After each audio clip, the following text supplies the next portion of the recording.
Hello, this is lesson 5.6 from book 1. We're going to be graphing linear inequalities and determining if points are solutions to linear inequalities. So some of these examples are kind of out of order.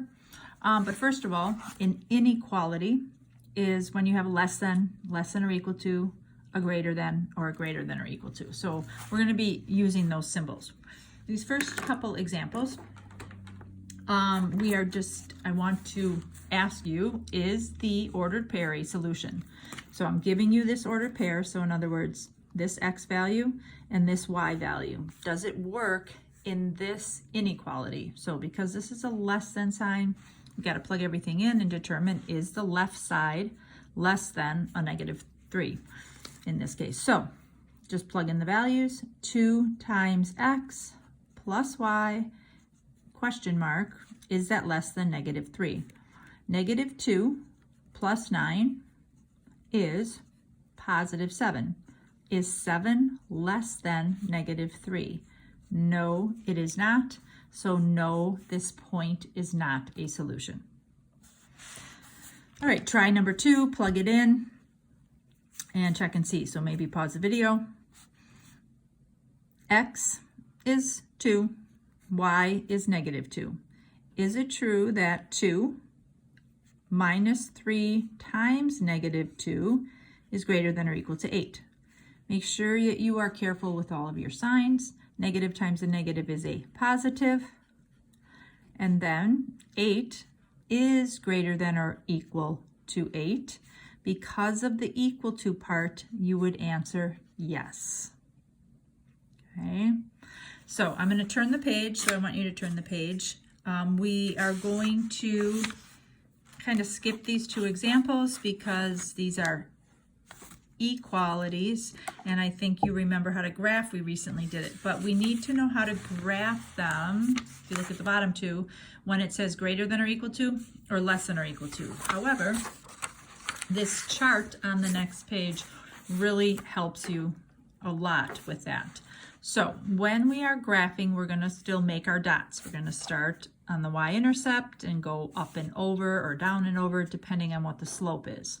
But if we have a less than symbol, because there is no line underneath, we will have a dotted line. And less than is shading below the line. So because it's always going to be y is less than or equal to, greater than or equal to, and it's always the y value. Y is our vertical up and down axis. So if we have a line, greater than is above, less than is below. So we're always thinking above and below as opposed to left and right. Greater than is also going to be a dotted line. And because it's greater than, you would shade, or your solutions would be above the line. Less than or equal to will be a solid line, just like greater than or equal to. So when you see the line underneath, it's solid. Line underneath, solid. And less than, below, greater than, above. So let's go back to the previous page, the bottom 2 examples. And we'll look at that first one, example 2a. Y is greater than or equal to x minus 2. So when we are graphing these, you don't have to write this part down, but our slope is +1. The number in front of x would be a 1. Our y-intercept is -2. So remember that +1 is the same as 1 over 1. So we're just going to make dots to plot this line like we normally would to start with. Meaning we're going to start at -2. Our slope is 1, so it's up 1, over 1. So make lots of dots so we can draw a nice straight line. But the question is it a dotted line? Is it a solid line? So look at the next page if you need to be reminded. But whenever there's a line underneath, it's going to be solid. So I'm going to connect the dots solidly as opposed to dotted.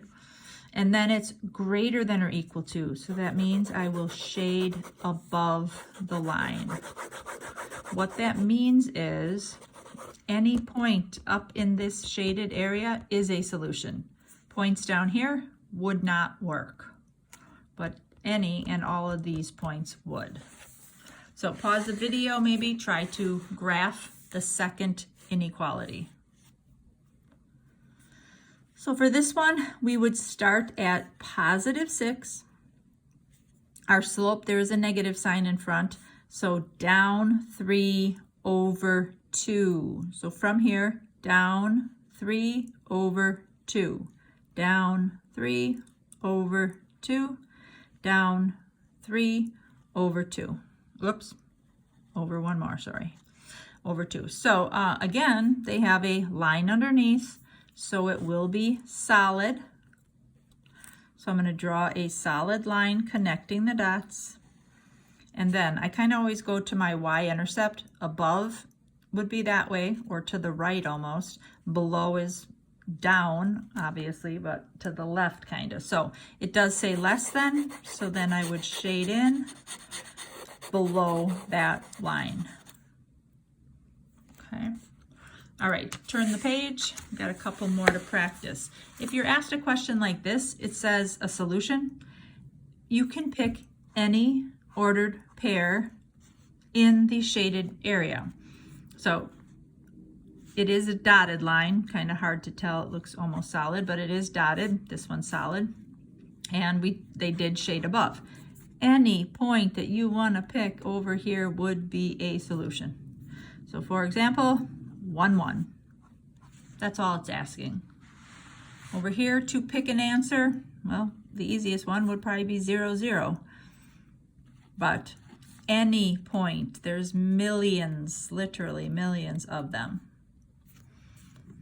All right, 2 more to graph just to practice.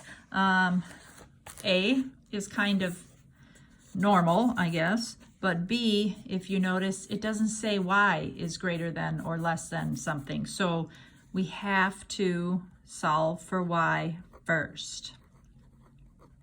And that's always tricky. But the first one, start at 5. Our slope is negative 3/2, so down 3 over 2, down 3 over 2, just like that other one. Except we started at positive 6, down 3 over 2.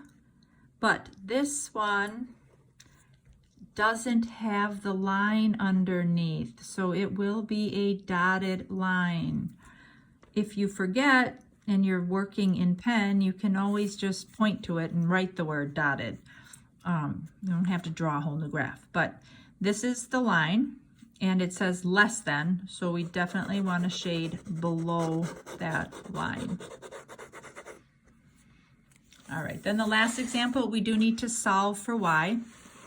So I like to have a lot of room to work, so I'm going to rewrite it down here. 5x minus 3y is less than or equal to a negative 15. So first thing you want to do, this less than sign, less than or equal to sign, is like your equal sign. So that's your balance bar. Whatever you do to the left side, you have to do to the right side. So I want to get rid of the x term, which means I want to move it over to the other side. I have to get rid of the 5x and the negative 3 to get y by itself. So when I get rid of the 5x, I'm left with negative 3y. And it's less than or equal to, I like to put the x term first. I can't actually subtract negative 5x from negative 15 because this has an x attached, that one doesn't. So I'm going to write it as negative 5x minus 15. And then I have to divide everything by negative 3. This is the tricky part. When you divide by a negative, which is what I'm doing, I have to flip the inequality sign. Over here then, a negative divided by a negative is actually a positive. So 5/3 x. And here too, a negative divided by a negative will be a positive, but 15 over 3 is 5. So that's what I have to graph. I will start at 5, go up 5 over 3. 1, 2, 3, 4, 5, 1, 2, 3. So I can also work backwards. 1, 2, 3, 4, 5, 1, 2, 3. Just so all my points line up. And then, is it solid or dotted? The symbol now is, this is what I'm graphing. It's greater than or equal to, so it is solid, but it's greater than or equal to, therefore, shade above. All right, thank you.